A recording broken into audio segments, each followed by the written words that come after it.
Hi friends, எல்லாத்துக்கும் வணக்கம். Welcome to Viji's plant corner. நம்ம இன்றைக்கி மாடி தோட்டத்தில் என்ன பார்க்க போகிறோம்னா, நம்ம பூச்செடியில் வந்து வெயில் காலத்தில் பூக்கள் வந்து குறைஞ்சிருக்குங்க. அந்த பூக்களை வந்து அதிகப்படுத்துறதுக்காக நம்ம வந்து செடிகளுக்கு வந்து வருங்க இந்த டிஏபின்னு சொல்லுவாங்க. இந்த உரம் இது வந்து ஒவ்வொரு ஸ்பூன் அளவுக்கு வந்து இந்த டிஏபி கொடுக்கலான்னு இப்போ எடுத்துக்கிறேன். நம்ம காய்கறி செடிகளுக்கு வந்து எந்த உரம் போடுறதில்ல, அது ஆர்கானிக்காக நம்ம தேவைக்காக வளர்க்குறதுனால. பூச்செடிகளுக்கு வந்து அப்படி இல்லை, பூ வந்து நமக்கு நிறைய கிடைக்கணும் இருக்குது. இந்த மாதிரி உரங்கள் கொடுக்குறது கொஞ்சமாக கொடுக்குறது ஒன்றும் பிரச்சனை இல்லை. அதனால் ஒரு ஸ்பூன் கொடுக்க போகிறேன் பாருங்கள். வாங்க வீடியோ கொடுக்கலாம் பாருங்க. இந்த மாதிரி கம்பி இருந்துச்சுன்னா இப்போ நம்ம செடியை சுற்றி ரொம்ப வேறு பகுதியிலையும் கொடுத்துடக்கூடாது உரத்தை. இப்படி சுற்றி வேறு லைட்டாக கிளறி விட்டு மண்ணை இந்த மாதிரி கம்பி இருந்துச்சுன்னா கம்பி ஒன்று வாங்கி வச்சுங்க. இப்படி கீறி விட்டு பாருங்கள், ஒரு ஸ்பூன் அளவுக்கு இவ்வளோ தான் எடுக்கணுங்க. எடுத்து கொஞ்சம் தள்ளி போடணும், வேற விட்டு வருங்க. இந்த மாதிரி சுற்றி வேற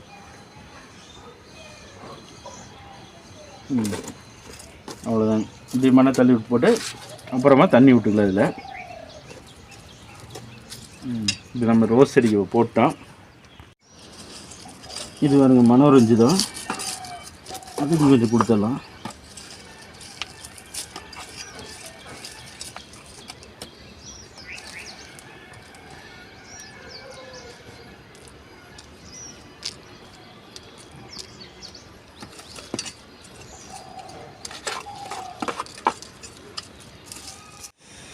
வருங்க இது பன்னீர்லேயே டார்க் பன்னீர் ரோஸு.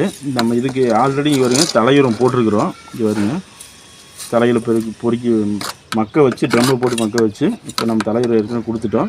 நம்ம ஒரு பூச்செடிகளை ஒரு 10 நாளைக்கு ஒரு தடவை இந்த மாதிரி டிஏபி ஒரு ஸ்பூன் அளவு கொடுத்தோம்னா நமக்கு பூக்கள் வந்து நிறைய கிடைக்கும். அதனால நம்ம இப்போ அந்த மெத்தட் தான் ஃபாலோ பண்ணுறோம்.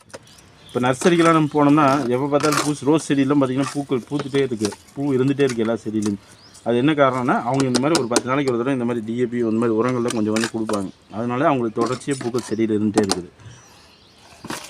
நீங்களும் இந்த மாதிரி உரக்கடையில் கிடைக்கும் டிஏபி வாங்கி வச்சுட்டு ஒரு 1/2 கிலோ 1 கிலோ வாங்கி வச்சுட்டு ஒரு 15 நாள் அந்த மாதிரி டைமில் இந்த மாதிரி ஒவ்வொரு ஸ்பூன் நம்ம போட்டு வந்தோம்னா பூக்கள் வந்து நல்லா செடியில் பூக்கு. இது வரைக்கும் எல்லோ கலர் ரோஸ் கொடுத்துட்டோம். இது வரைங்க வெள்ளை செண்பகம் நம்ம செண்பக செடிக்கும் போடுறோம். ஆல்ரெடி பூ பூத்தது வந்து நான் வீடியோ போட்டிருந்தேன் வெள்ளை செண்பகத்தை. இப்போ அந்த செடி பூக்கள் நிறைய வரணுங்கிறக்க அதுக்கு இப்போ உரம் போட்டுருக்குறோம். அப்புறம் நம்ம முடிஞ்சளவு வரும் காய்கறி கழிவுகள் எல்லாமே இதில் தான் போடுறோம். நம்ம வேஸ்ட் பண்ணுறதில்ல, எல்லாமே உரமாகட்டுன்னு சொல்லி செடிகளை தான் கொண்டு வந்து கொட்டிடுறது வீட்டில் வேஸ்ட் ஆகிறதெல்லாம். இது வரும் பிங்க் கலர் ரோஸ் செடி.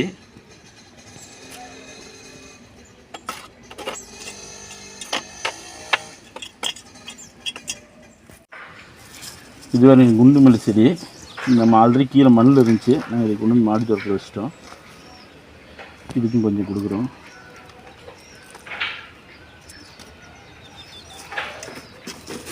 இதில் பாருங்க பூக்கள் இருக்குது 1 2.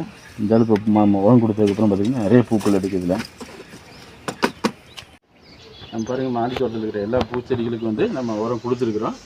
பூக்கள் வந்து எவ்வளோ சீக்கிரம் பூக்கள் வந்து பூக்குதுன்னு சொல்லிவிட்டு நான் பூக்கள் வந்ததுக்கப்புறம் உங்களுக்கு கண்டிப்பாக அப்டேட் பண்ணுறேன். அப்புறம் நம்ம சேனலில் புதுசாக பார்க்குற நண்பர்கள் வந்து மறக்காமல் சப்ஸ்கிரைப் பண்ணுங்கள், நண்பர்களுக்கு ஷேர் பண்ணுங்கள், கமெண்ட் பண்ணுங்கள், லைக் பண்ணுங்கள். அப்போ தான் நான் அடுத்த வீடியோ போடுறது வந்து உங்களுக்கு ஒரு ஹாப்பியாக இருக்குது. பாய்.